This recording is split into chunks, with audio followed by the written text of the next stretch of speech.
Hello and welcome to the Publicly Challenged Podcast. I'm your host, Luke Oswald, and I hope you join me on my quest for knowledge to become a better public land hunter, angler, and forager. Stick with this and who knows, maybe we will learn something together.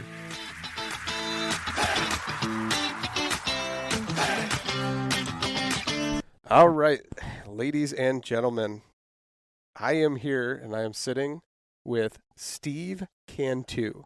And Steve, would you like to go ahead and introduce yourself for everybody listening? I am the co-host of the Wild Edible World podcast, where we take these little wild edibles and maybe try to make them into bite-sized portions, mentally, that is. Yes. You know, I like that because I can actually listen to an entire episode on my way to work, and then I can listen to another one on the way home. So I build up a cache of them, and then I just, real quick zip through them. So I do enjoy the Wild Edible World podcast, you and my friend Michael Baker as well. And it's wonderful to hear you guys, and even though we don't get to hang out all the time. Sure. We're here right now. We're in a lovely park recording. It's beautiful. Feet away from just these beautiful bee balm blooms. Bee balm blossoms or bombs almost. Really, Yeah. They do look like fireworks. It's pretty cool. Yeah, But, just knee-deep in oregano out here. Even though we got skunked. Yeah, we did. chanterelles. Well, I mean, we could have been bastards and taken those small ones, but what are you going to do with that? That's like a single portion for Make one a piece person. of candy. Yeah, I don't know. exactly. You know Yeah, what I don't know. I have heard of people making chanterelle candy. Have you ever seen that? No, never. Or maybe it's candied chanterelles, something like that. I'm not even sure. But we should definitely get into that. What's your favorite thing to do with chanterelles? You know, I haven't even consumed that many of them, No? to be honest. So my all-time classic fallback is just butter Salt, or pepper. some type of fat Sure. in a pan, mostly butter. And then if you can get some raw grass-fed butter, even better. That bright just gold. Definitely. Yeah, and I feel like that doesn't burn as quickly or brown in the pan. Yeah, I wonder if there's a lower fat content or something. Something. Yeah, Or lower maybe that's a protein grass-fed content, too. yeah. But that is wonderful. I do thoroughly enjoy any type of mushroom, pretty much. Even in that. like a pheasant back, I'll take it, and a lot of people don't like them. Yeah, but I'm one of those people that really care for them. Have you mandolined them? I have not. And so if you go across them with the mandolin Mm-hmm. and make it into a manageable size, and you're cutting across like that grain because they grow out away from the tree. Sure. You're cutting across it that just makes like sense. you would Yeah. a skirt steak or a flank steak, and it makes it fairly tender, Yeah. and it makes it enjoyable. Well, that sounds good. And even my wife doesn't really like mushrooms, but she's tried them, and she's like, it's okay, it's not bad. That's not awful. So that's but yeah. for somebody that says that a mushroom, which she doesn't even like, isn't bad. Oh, she doesn't like mushrooms? No. Oh, okay. So that kind of takes it. She's like, that- it's not bad. It's okay. So do you serve that with anything or just raw it dog depends. No, I mean, well, of course you raw dog the first few that come off the batch, but normally I like to pair it with wild game. Yeah, So, heck yeah. It depends. My kids eat. So the minute I come home with a deer, my kids ask for the tenderloin. They're like, Dad, can we have the tenderloins? Can we have the tenderloins? Yeah. Dad, can we have them? I want to be your kid because I would absolutely do the same thing. So, I mean, and that's the first thing they ask for, and they know it's the best, just most wonderful meat. And they don't care if it's rubbed with olive oil and a little bit of crushed red pepper or whatever, Sure. and put on the Traeger to get some smoke on it. Yes, sir. Or in the pan with butter. They don't care. They just tear it up. They love it. I bet. Yeah.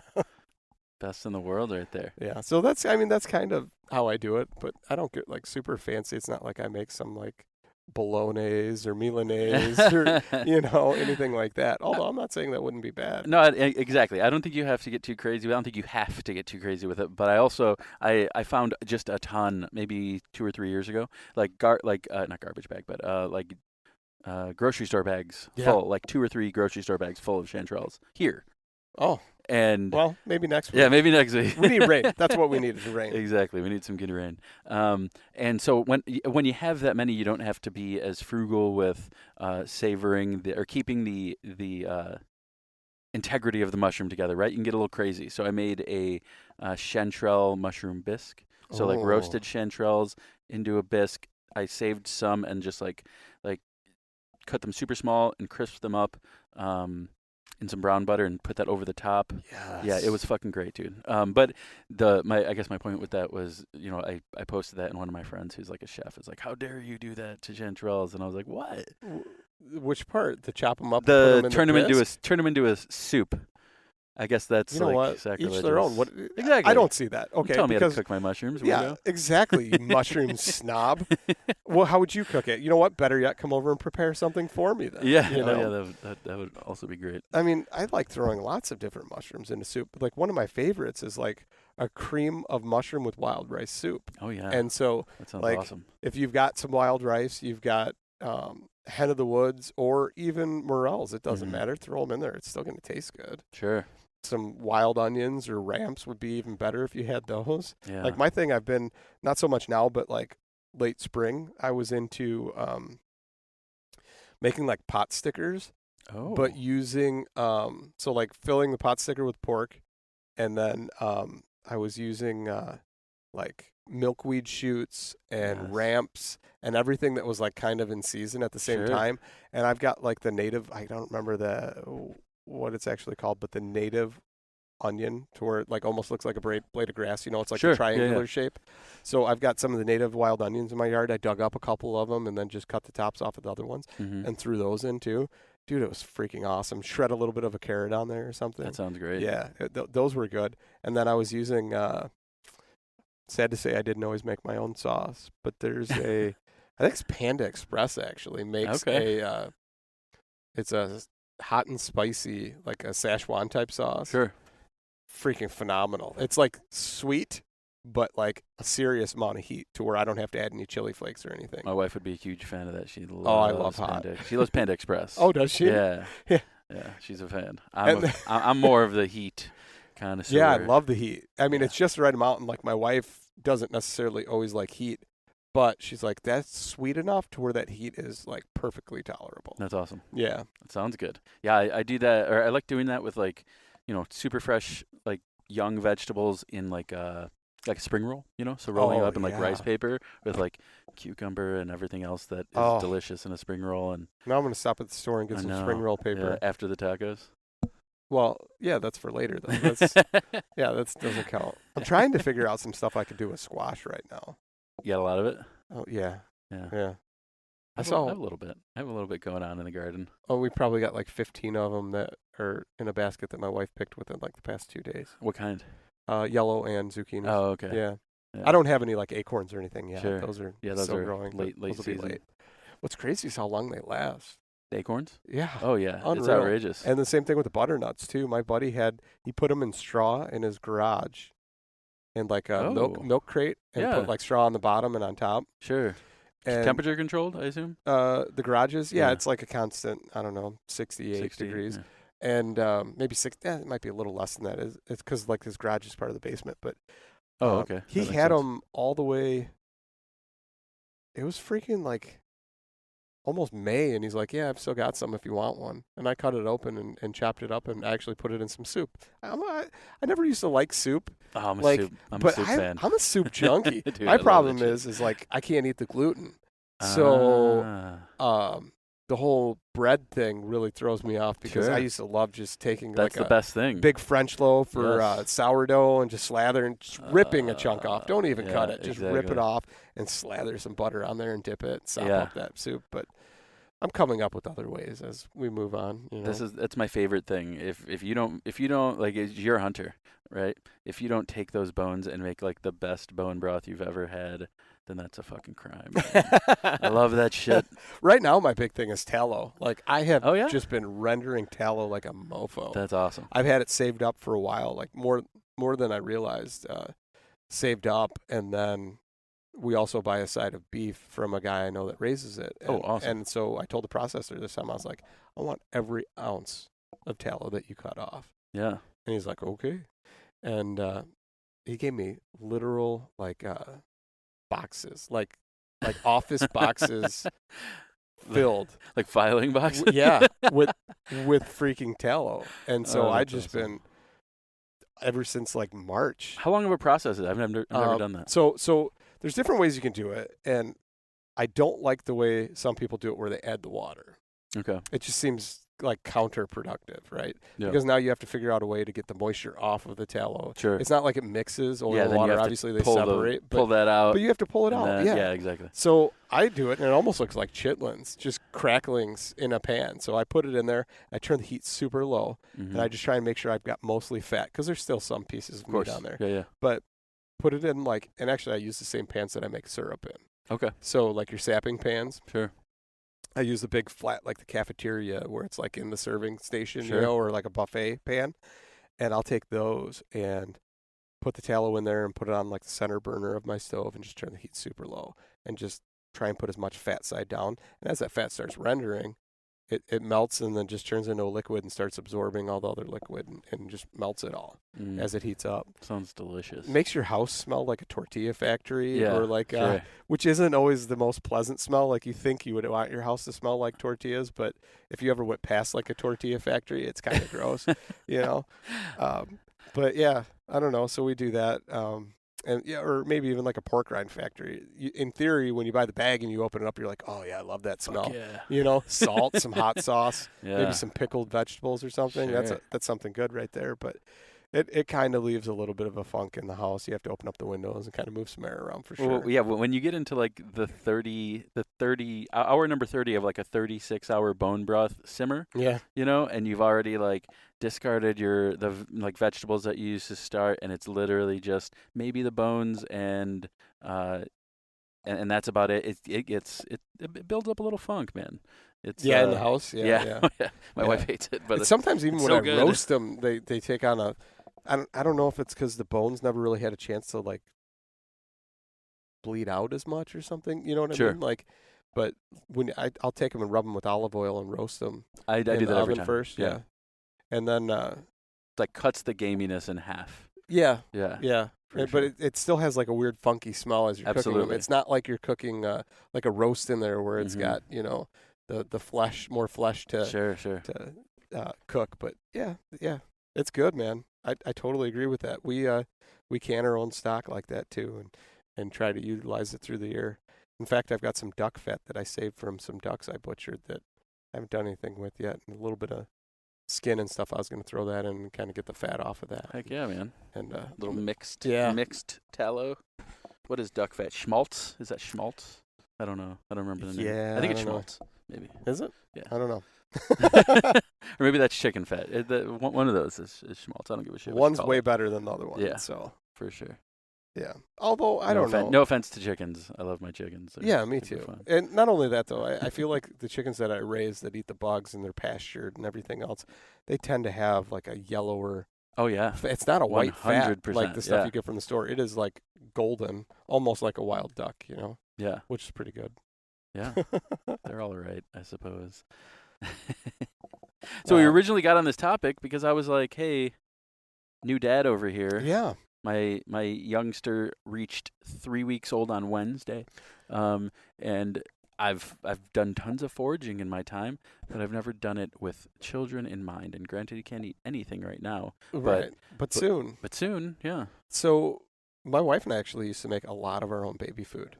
It's super simple, especially Sure. if you have like a Vitamix. Yeah, I do. I have one of those little So mini things. yeah, so you can steam the vegetables first, whatever you have, cube it up. And what's great about that is like instead of spinach, and like there's tons of baby food that's spinach, right? Yeah. Take lamb's quarter and then Brilliant. just steam it for a little bit. Put it in your Vitamix. You could probably even leave, stem, like just pick random, and the stem's not going to hurt anything. It's not, unless you get like further down where it's super fiber. Sure, where it's woody, yeah. But you could throw it in your Vitamix and just enough water to cover it, just so the liquid will be able to pull, and just blend it until it's a puree, and then take it and pour it in like ice cube trays and freeze it. That's it. So then you can actually take those out and you put them basically microwave or like on the stove in like a double boiler. Sure. Just enough to get it warm enough to where it's palatable for the baby, and just spoon that stuff out and feed them, and they love it. Yeah. Yeah. So like my kids, Looking they forward loved. to So it. we did squash from the garden. We did carrots and stuff. All kinds of stuff. It depended on the kid what they liked. like my youngest, he really loved the green beans. So we do that with green beans too. You can pretty much anything you can think of. I'm getting ready to start my fall crop here next month. So I'll have my cucumbers are about done. My potatoes are coming out soon. I have some sunchokes that I've never grown before, but that are just going absolutely bonkers this year. That's awesome. Mine, and I think it was the drought, honestly. It kind of impacted everything. Mine are only like maybe 4.5 feet tall. Yeah. And they only had like maybe 2 offshoots off of each tuber. Really? It wasn't like, because I spread them out a little bit. Sure. And put them like maybe 3-4 feet apart just to see what they do each tuber I planted. And each one of them just sprouted, but it was barely anything coming off of it. Yeah. It's not crazy like you see how people are like, oh, it's just taking over everything. I'm sure it will at some point, but I think maybe it was just so freaking dry. And it's sandy soil, so it drains well. Sure. And so honestly, I think it's so dry that it just did that. My pawpaw trees dropped all their leaves too, and I'm just hoping they're not dead. Yeah.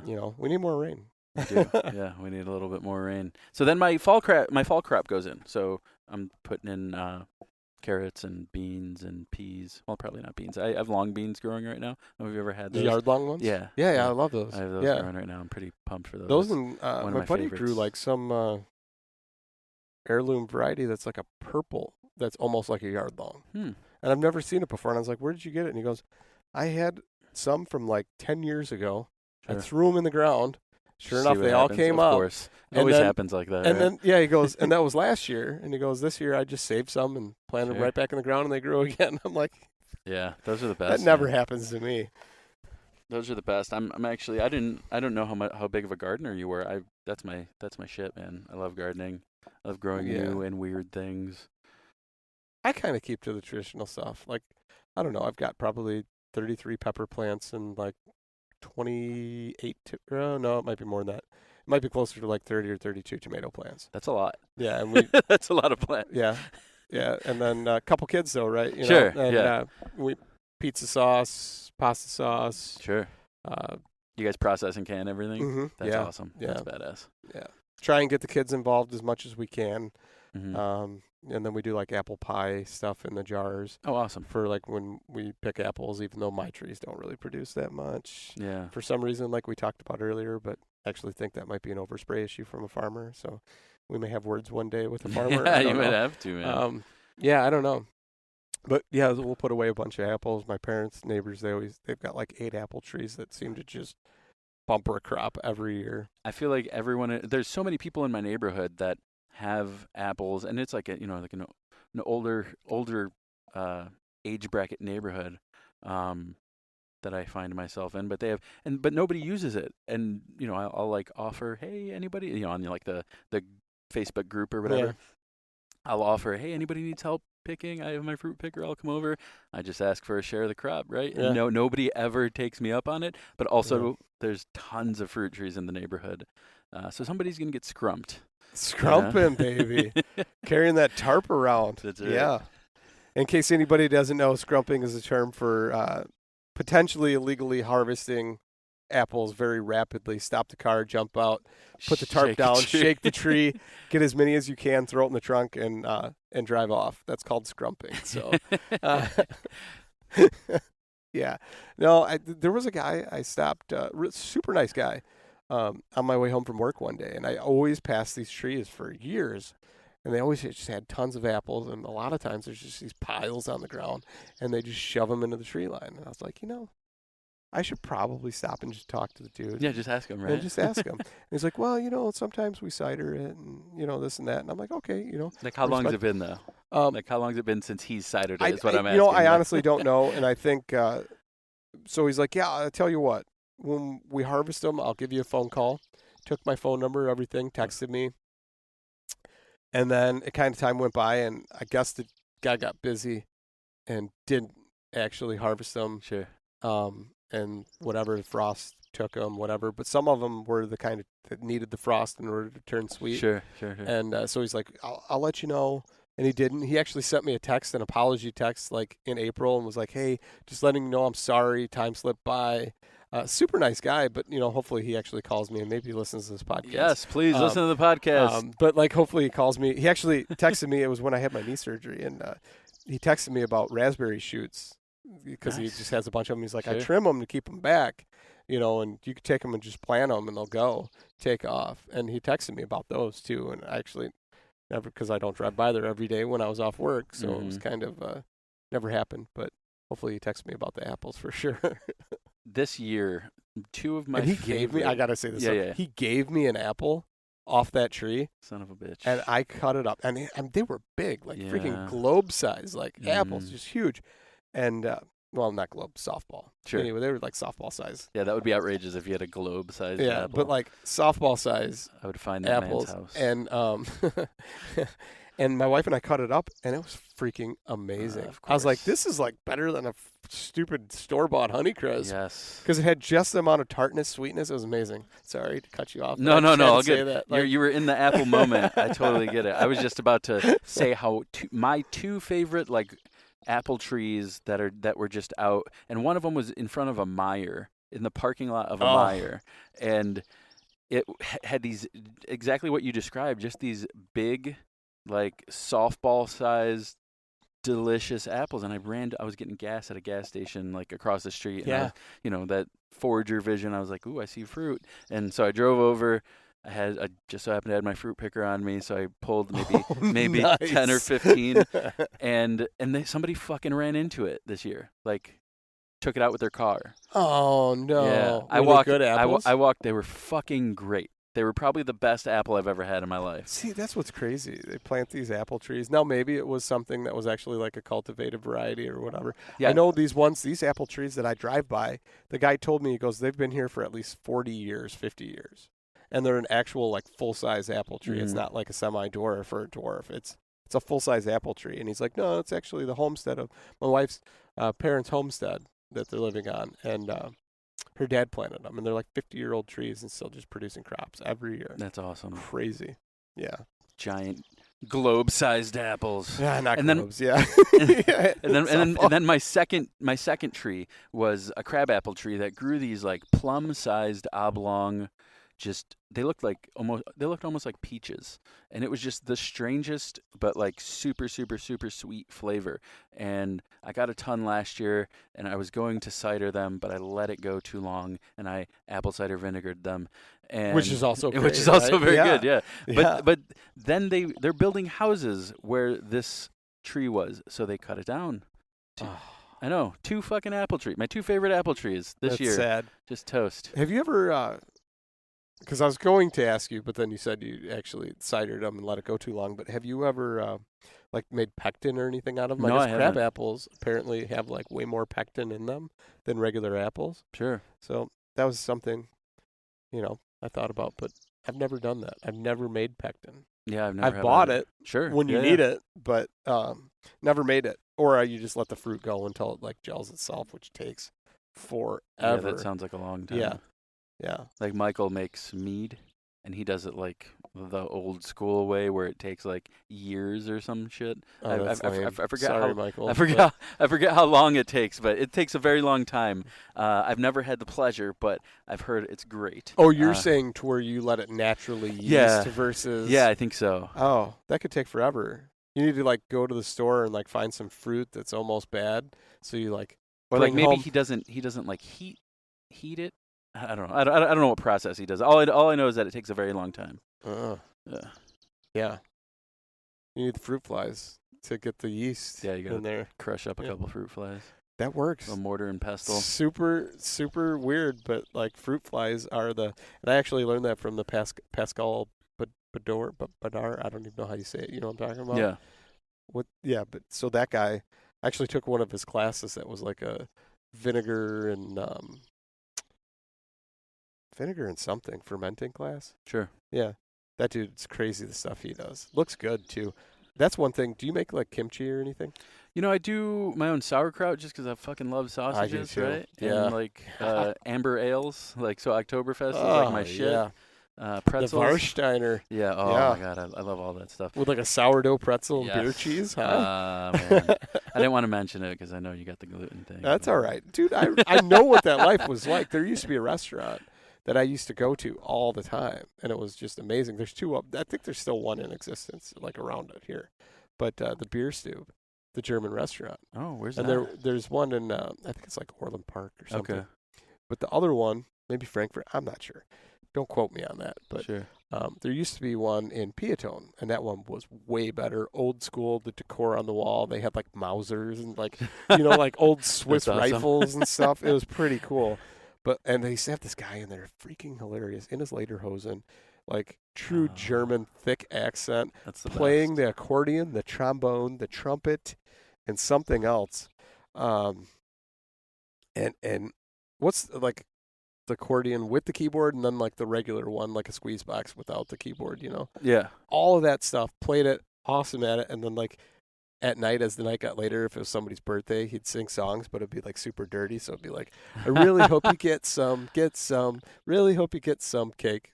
Like making you think like, oh, he was that's the great. best. And then you drink just the yards. And they even had Das Boot Oh, there. that's yeah, awesome. with full of the Warsteiner. There's nothing better than just that gigantic, like 3-liter stein Oh, of yeah. beer. Fuck. But they had the best, what do you call the pork they pound out? The schnitzel, and they had sausages, and I used to get this Hunter schnitzel. So it was like supposedly wild game, like wild boar sausage. I'm sure it was farm raised, whatever, but or farm raised deer too with some of the sausages. And they'd slice up these sausages, put them on top of the schnitzel. They'd melt cheese on top, and then you had the spatzels next to it. Sure. The little potato dumplings, and then just gravy. Just that sounds like the best. Yeah, the best of all things. Oh yeah. The sausages were salty, just salty enough. I think they actually. That's why I love that kraut. They dude. brine the pork. Oh yeah, that's the best part. And a big old pile of red cabbage sauerkraut. Oh right yeah. next to it. Yeah, stone ground mustard. Oh yes, yeah. It was amazing. So I still love that kind of food.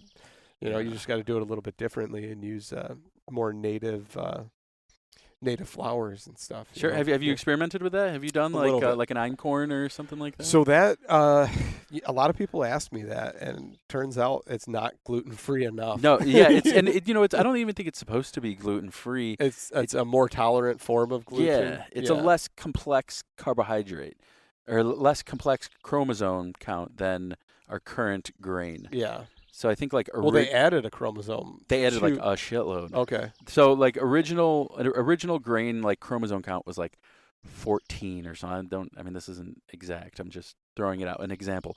14 or something along those lines. Current grain that we use in white flour or whatever is like 30 something. Okay. So if you just think about it from just a very general reference, that's just it's a more complex thing for your body to try to translate, Yeah.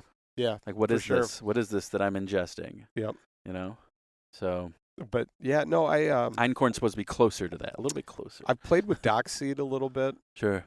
I find that it's unappetizing in the color. Especially if you put it on, it just looks like a bunch of pepper. You know what I mean? On a bunch of stuff. Amaranth, I've played around with a little bit.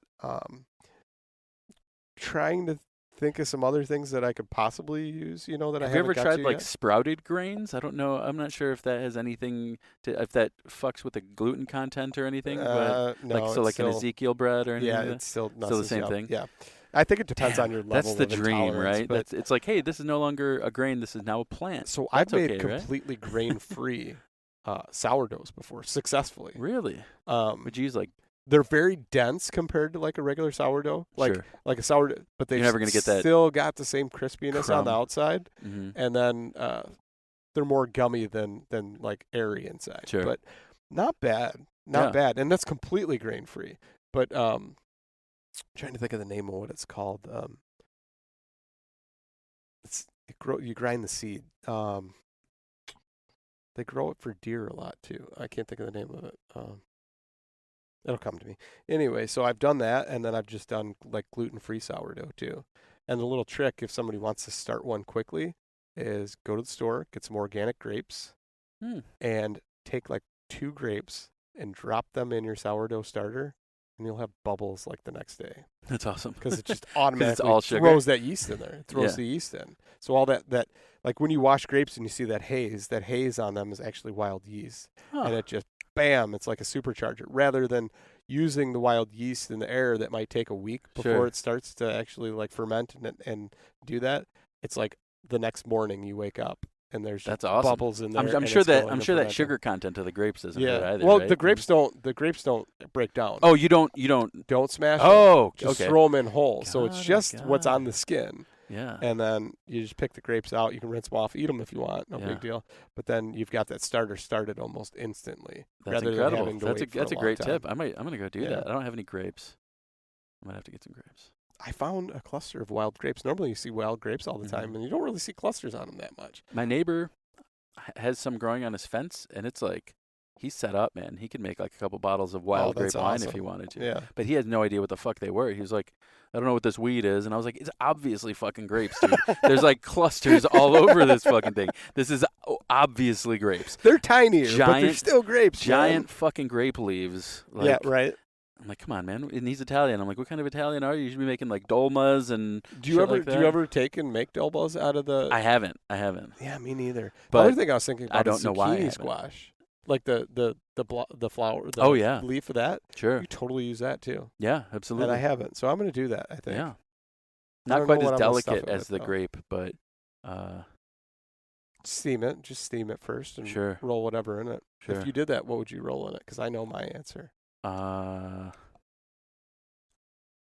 I'd probably just do some variation of like a stuffed cabbage, you know? Okay. So like pork, rice, like meatloafy kind of Polish mixture, you know? Yeah. And I'd probably do something like that because I fucking love stuffed cabbage. I do too. I was going with a different approach here. Okay. I was thinking chanterelles in there with like a little bit of wild rice and then maybe some type of like ground, wild game meat. Yeah, yeah, that would be the best. That's a better answer. I would rather have yours than mine. And then the garden tomatoes afterwards, right? Take them and like steam them for a little while. What kind of tomatoes are you growing? Mostly San Marzanos. Okay, so you just go you're all about the sauce then. Yeah, I'm about the sauce. Yeah. I like the sauce. But we also grow like early girls are pretty good. You have 32 fucking plants, so I'm guessing you have a little bit of variety. Of course, the kids just, go bonkers. We've got for like cherries. What are they, like sweet 100s or whatever? Yeah, go nuts. The ones that go nuts. Of course, yeah. My kids huge though, trusses, they will decimate. Like they will stand and hover over those plants until there is no red ones left. It's crazy. It's awesome. That's good awesome. for them. Have you ever planted them? Those like spoon currant tomatoes? No. Have you seen those? No. So it's like a tomato that's like the size of a pea. Okay. So it just grows these huge clusters, almost grape-like clusters of tiny red tomatoes. So that would be a fun game for them to try to get. Oh, that's awesome. And they're huge plants. And they're normal, indeterminate plants. So they grow like till you let them, and they're just super cute. Probably a pain in the ass if they were in like a salad. They would just end up at the bottom of the salad bowl after you've eaten anything. Still cool though. Still fucking cool. It's a cute little novelty. It's like those Mexican sour gherkins. Those little. They call them like mouse melons or Mexican sour gherkins. Okay. Yeah. They're just basically little cucumbers. They're cucurbits, but it's a novelty. It's cute, It's right? cool though. Yeah, the kids love that stuff. Yeah, they do. Yeah, but no. Oh wait, what was I gonna say? Oh yeah, so tomatoes. Because you asked me about varieties of tomatoes. I've got these ones that, and I don't remember what I did with the seeds. I didn't start any this year, but so the story goes. Don't know the whole actual truth of the story or whatever, how much weight it carries, but my buddy has a guy I work with has a friend that gave him some seeds that were from his mother back when she came from the old country. Oh, right? Yeah. Because he's older. This guy's older. And his friend's even older than him and whatever, and his mom. So came from the old country, from Italy over here, right? And brought these tomato seeds with her and started them and grew them and saved them all the time. Sure. So this is this heirloom variety. No joke. I have pictures that some of them get as big as a freaking coffee pot. What? Without like splitting. These are seeds that you have? Yes. And I gave man. Gave Michael. Michael grows patio tomatoes, man. Yes, he can't. He doesn't have a house yet. He'll get there. So no, but I gave him some last year. I was like, sure. I'm not going to plant all these. It's just too many, especially the big ones. But like for a freaking sandwich, if you baked a sourdough loaf, you could actually cut like the whole loaf if you did it in like a pan, right? cut the whole Single loaf, slice. slice it, Oh my gosh. and cut up one of those tomatoes, and it would be thick. I'm talking like 1-inch thick slices That's of this outrageous. tomato, I need to see and this. like drizzle it just with stuff and make like, and just imagine if you put some like mesclun greens or something on top of that, and like some what's the peppery one? I can't think of it right now. Arugula. Yeah. Put that on top and like cut that, or some sprouts, dude. That would be amazing. That's sandwich. incredible. That's the what you're describing. What the hell was it? What you're describing is probably one of the biggest tomatoes I would have probably ever seen. The biggest tomato I've ever had was an orange accordion tomato from Baker Creek. Like I've got some that my baby, I put them next to my baby's head when one of my kids was a baby, and it's like bigger than the head. So jealous. I'll try and find one. But Tomatoes are my favorite part about gardening. Well, it's like just like anything, right? That has the proper nutrient quality. So that's a wonderful tomato. So that's like my hand holding it. So that's a big ass tomato. It's very hollow on the inside. For those of you who aren't here with us, which is nobody but the two of us, it's you should go to my Instagram and check this out. Yeah. They like here's one of them. This is definitely a smaller one because you can see the fork next to it. That's not one of them. That's one of those tomatoes, sure. But see how like meaty that's beautiful. They are That's so meaty. Yeah. They make wonderful BLTs. In fact, he just told me the other day we were walking out, and he's like, we're gonna as soon as I get some more coming in, he's like, well, I'll bring them in. We'll make some BLTs at work, and I'm like, yeah, heck yeah. So damn, yeah. I fucking love tomatoes. Yeah. I don't know. I'll have to find a picture of it for you, though, for sure. But that's gigantic. Yeah, they're big. And so that's the story anyway, right, of how it goes. Could be all BS. I don't know. But they're still wonderful tomatoes, super meaty. Yeah, I mean, that's all you want for sauce, right? Right now I'm growing some Amish paste. That's my sauce tomato at the moment. Okay, never heard of that one. And it's like almost like a San Marzano, but like, I guess more perry, Mm-hmm. It's bigger fruit. So they'll grow like, I don't know, probably 8 to 14 ounces per tomato. Oh, that's pretty intense, sizable. Yeah. So right now I have 8 plants, 7 varieties. One variety is cherry. The rest are full size beef steak, except for the Amish paste. Yeah. Nice.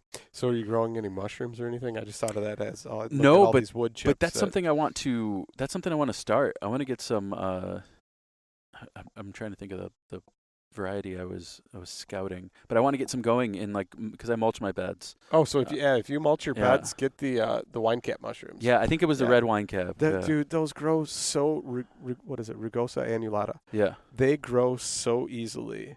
It's amazing. And they're beautiful, man. If you do, it's all wood chips. It's going to take more than 1 year. Like, you won't get them until the following year. Mm-hmm. But if you take some straw, so I made mushroom beds with my kids. It was fun for them. They got to take the hose and just go nuts and drench cardboard. Sure. And then we threw down straw, threw down a layer of the sawdust spawn. Sure. Where did you get the spawn? I got it from Field Forest Products. Okay. They're wonderful. All their stuff. I've never had any problem with any of their stuff. Other than I will tell you that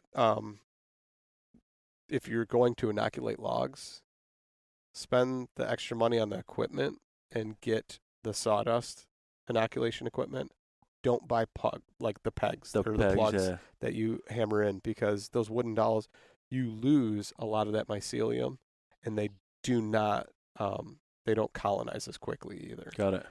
If you're going to do it, just drill the holes, put the sawdust spawn in. It colonizes the log way faster, and then within 6 months, the next year you're going to have mushroom yield versus I'm on 1 full year and still have just had onesie twosies, no full flushes. Sure. So, and I even water them. I'll put a sprinkler on them. On the logs? On the logs. Nice. If we're That's dry. awesome. If we're dry. What are you growing out of logs? So lion's mane, shiitake, reishi, sure, and oysters. That's awesome. Yeah. Very cool. Yeah. Yeah, I'm all about those wine caps, man. The wine caps have are to get wonderful those going. mushroom. Have you had one? No, I haven't. Oh, so they're fantastic. Yeah. It's It's weird. It's almost meaty, like a porcini type mushroom. That's what they look like. That's why I want them. But I mean, but it's a They look guild fucking mushroom, great. Sure. you know. But it's just a meaty cap, especially if you like. And I like to try and collect them, but it's almost like you see a couple, and you're like, I'm gonna pick them tomorrow. But by tomorrow, they're too big. Sure. And you've already got 20 more popped up. It's amazing. So I want to make mushroom chips. You know, as like a cool chip alternative. Okay. You know, okay. like seasoned mushroom chips. So that I was looking for something with like a more like a meatier stem, and they are. You know, they're meatier for sure. They're wonderful. They're such a good mushroom. It's like not overpowering in flavor, but not lacking flavor either. Sure. Like it's there. And I think it's the perfect vehicle. If I could do that with like King Bullets or something, that would be ideal. Because let's buy a cheapo airfare ticket right now. Like, who knows, Southwest, if you ever listen to this. Yeah, they're like just $61. Give us a flight out to Colorado and back.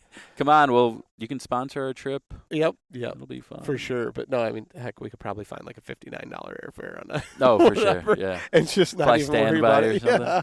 Yeah. That'd be awesome. But I'd almost be willing to do that just to get some of those boletes for sure. Yeah. It might be hard for you to get away right now, but Yeah, gotta get permission for that. Yeah, that's gonna take a miracle right now. Yeah. With a newborn in the house. I know. If you did, your wife would have to be a saint, honestly, because it's tough. You know, I was pretty excited. She told me I could go to like a concert, and I was like, "Wow, that's so great!" I didn't think I would get that for like a very long time. Yeah, but I'm not gonna go. But the fact that I could go, knowing is nice. Yeah, I get it. I just don't want to go to Chicago. You know, like nah. You know what? Perfect example. My wife and I were gonna go to Chicago, and instead I was like, let's go to Indy. Yeah. Like honestly, it's a little bit safer. It's only maybe 45 minutes to an hour more of a drive. Sure. Like it's not that big of a deal. Let's just go there. I like Indy better. You know, they've got some pretty good restaurants, and I know it's not going to be as crowded. Plus, it's like a cool like new thing, right? It's something a little bit different. Unless you go to Indy all the time. I go to Indy a fair amount, but Sure. but my wife doesn't. So it should be fun. We're gonna do that. It'll be nice. It's nice to get away every once in a while. Yeah. Definitely. But so yeah, those mushroom chips. What were you thinking? Like fry them, deep fry them? I don't know. I really hadn't gotten that far, but probably, right? I mean, I think that would be the only way to preserve the texture. Like you couldn't brine them first, or what? To give them like oil and vinegar type taste, yeah, definitely. That sounds like a pickle. Doesn't that sound good? Oh, dude, like a pickle brine. Yeah. I saw some guy pickled fries. So he took a bunch of russet potatoes, he pickled them, let them sit for a week. I think maybe I might have two, seen a video. rinsed them, and then did the double fry like McDonald's used to do back in the day. Old school. So like what at 380 and 455 or something like that, or four something. Anyway, back when they used to fry them in tallow too. Yeah. God bless. Oh man. Yeah, I guess it wasn't. I didn't know this. Did you know this? It wasn't until like 1999 or 2000 that they switched from tallow to seed oils. You know, I don't remember knowing that it happened, but I remember tasting the difference. I can't. Do you know the last time you ate a McDonald's fry? I honestly can't. It's been a while. I cannot tell you. Yeah. It's been that long. Yeah, it's been some time. But I remember as a kid they did taste different for sure. Absolutely, they were addictive. Now I can, go do without. Yeah. Although you'd think like the different complexity, like it's 23 different types of oil or something go into that McDonald's oil. Yeah, that. And like they're synthetics, you know what I mean? Like a canola oil mixed with cottonseed and whatever. Soy, whatever. Yeah, stuff that you probably wouldn't even put in your car, but you just put it in your body. It's a sad thing, man. It's a sad thing. There are a few restaurants that still use tallow. That's got to be few and far between, Yeah. though. I did see something, though. There's this guy major in Texas that does a lot with wild boar. I can't think of the guy's name right now, but and he's got a restaurant in Texas, and he actually has a ranch that they harvest like nilgai and different stuff from and serve it on the menu. Oh, yeah. And he was having a weekly, I think during Lent or something, a fish fry that's, fried in catfish fried in tallow, that sounds with awesome. like home cut fries. And I'm like, man, moved to Texas just to go to that restaurant. That sounds like the best. That's probably the one. I'm not a huge catfish fan. Really? Yeah, I don't know why. Why is it though? I don't know. So it just tastes a little weird. I saw something super interesting. So if you get it from a restaurant, chances are it might not even be catfish. Really? There's some other fish that's grown in like the Philippines, in these farms. I can't think of the name of it, but it's a white fish. But cod, grouper, and something else, catfish. There's like 5 fish that you would order on a menu That could be this fish? that they tested at like 14 different restaurants, Really? and it was 13 restaurants came back. It was only like some high-end restaurant that they went to that it was actually this fish. And so they're charging, catfish, cod, grouper prices, and it wasn't. It was actually this other fish to where it's like $1.80 a pound versus, $5 or $6 a pound. That's terrifying. Yeah. Plus, what the hell is this fish, Is it like... I can't think of what it's called. No. It's like a tarman or something. I mean, essentially it looks kind of like a catfish, but it's got like a weird triangular dorsal fin on it. Sure. And they're just like super fast growing, and they can grow them in these farms and like super high density of fish in these farms, and they raise them. Yeah, But, fish is scary for that reason. I mean, I'm not saying it's bad because it still tastes okay, I'm sure it tastes but all the right. fact that you're like getting duped Yeah. and somebody's like, "Oh, catfish." So who knows? Maybe you had whatever that fish was. It's It was true. at a restaurant. Maybe I don't and it like. wasn't catfish. Maybe I don't like that fish. Because I love catfishing. That has recently become one of my favorite fishing activities is jugging for catfish. It's fun. You get to BS with your buddies. It's only so Illinois' rules are from dusk till dawn. Well, actually, I believe it's not even dusk. It's dusk. It's after sunset. So you cannot put your jugs in the water until after sunset, and they have to be out of the water before sunrise. So you're just out jacking around all night until you get tired on the river, and throw your bait on, go way upstream, throw a bunch of them in the water, and just sit in the water and float with the motor off. Just take the current and just follow all these jugs and watch them. And what's cool is you'll watch it like bob, and you're like, oh, sometimes it's actually just because it's hitting something, getting tangled in weeds or whatever. But other times you'll see that jug just take off, and you're like, oh, that's a big one on there. That's awesome, man. And so, yeah, me and my buddies, we get in boats, canoes, whatever, depending on the river levels, and just go out and have a freaking blast, man. It's quickly becoming, and I don't know if it's because it's semi-passive, you know what I mean? You set it and you just get to hang out with your friends, which, you're probably going to learn real soon that the older you get, the more kids you have, it gets a little bit far between. And it's just fun to hang out with your friends, Dude, but, monsters. So, yeah, each of those catfish were like 9.5, 10 pounds. Caught 4 of them that night, lost 2 jacking around. I didn't have a grabber or like anything to grab, and I went to go grab the catfish in the mouth, and it flipped. And I was like, and we were using rather large circle hooks, and I'm like, I do not want to take that thing right in my hand. Yeah. So as I'm doing that, trying to figure out how I'm going to just wing it in the boat, somebody's barbecuing. Yeah, something smells good. But as I'm trying to wing it in the boat, it flips again and gets off that hook. And I was like, oh, dang it. I felt so bad that I lost that because it was at least as big as those other fish. Damn. And, so I was moping about that, and then the jugs take off. And I've also found that like a full moon or a new moon, something to do with that light reflecting on the water, maybe the fish are more active, they feed more, something about it. I don't know, maybe it's the power of the moon, whatever, the pull of it, but fishing always tends to be better on that. So we were out on the 3rd of July, up into the 4th, because we were there till 2 a.m, I think, just jacking around on the river. You're the only one out. It's great. So I love that now. Yeah. And then so I went home and got a few really nice fillets out of it. And then just that's a 12-inch blade on there, and you can see the fillets bigger than the blade. That's beautiful. Yeah. The fish looks great. And then so on top of that, you take the belly meat, you chunk it up and make like little catfish nuggets, and it's wonderful white meat. As long as you get all of like the bloody looking skin and everything off of it, and don't have any fat on it, it's a wonderful meat. Yeah. And so, like, a lot of times, though, people don't know how to prepare it. I was going to say, maybe that's my issue. And you get a nasty, like, fishy taste to it. And it's gross. Yeah. I don't like it either. But if you get clean, just where it's all solid white meat like that, it's wonderful. Yeah. Yeah.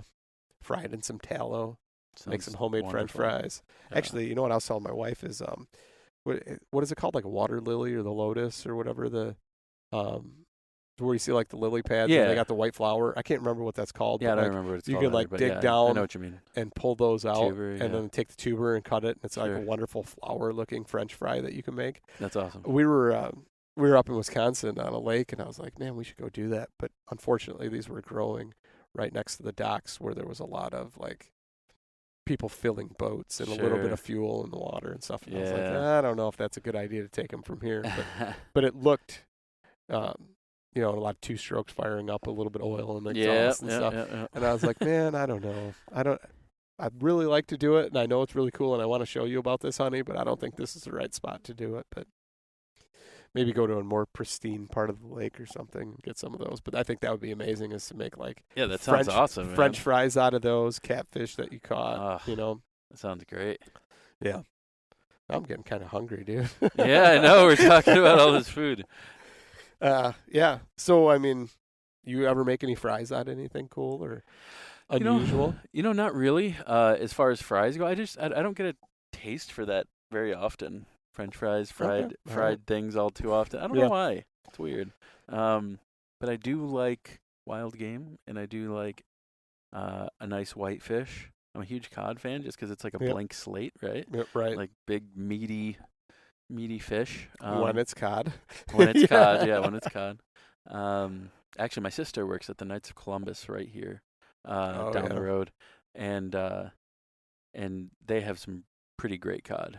That's one thing I miss because of the gluten, is Friday night fish fries during Lent and just getting a big old piece of cod. I could still do the baked cod, sure, you know, but it's not as good. Sometimes you just want that greasy, fatty, you know. But that's always good stuff. Feel bad for you. Yeah. Well, anyway, Steve, I'm getting kind of hungry now. Yeah, we should probably go find something to eat. Yeah. It's probably past time to feed the youngin. So. But before we go, sure, can you tell everybody where to find you, find your podcast, all that cool stuff? Yeah, podcast is on all of the majors, you know, Spotify, Apple Podcast, Wild Edible World Podcast. On Instagram, we are Wild Edible World Pod. We just came out. Fuck, I meant to bring you a bottle of hot sauce. So we just made our hot sauce, and it's fucking great. I've already gone through a bottle of it. And it's fermented wild ramp hot sauce. Okay. So yeah, we called it Spring Harvest, just because we plan on the hot sauce being a series. You can find me personally at Instagram. It is at Stevie Cantu, and the Stevie's like Eevee, the Pokemon, so like STEVEE or EEVE, whatever. You'll find me. I'm there. Or at Snoop Doggy Dogwood. Also on Instagram. That's more of like my podcast page, but I'm way more active on my personal one, man. I'm really bad about that, but Michael is a saint and stays pretty active for the both of us on the main podcast page. So check that out. Hot sauces. Michael does all sorts of wonderful forest walks. And yeah, we're always working on new stuff, working on a little bit of merch. Yeah. All right, man. Thanks. I appreciate it. Yeah.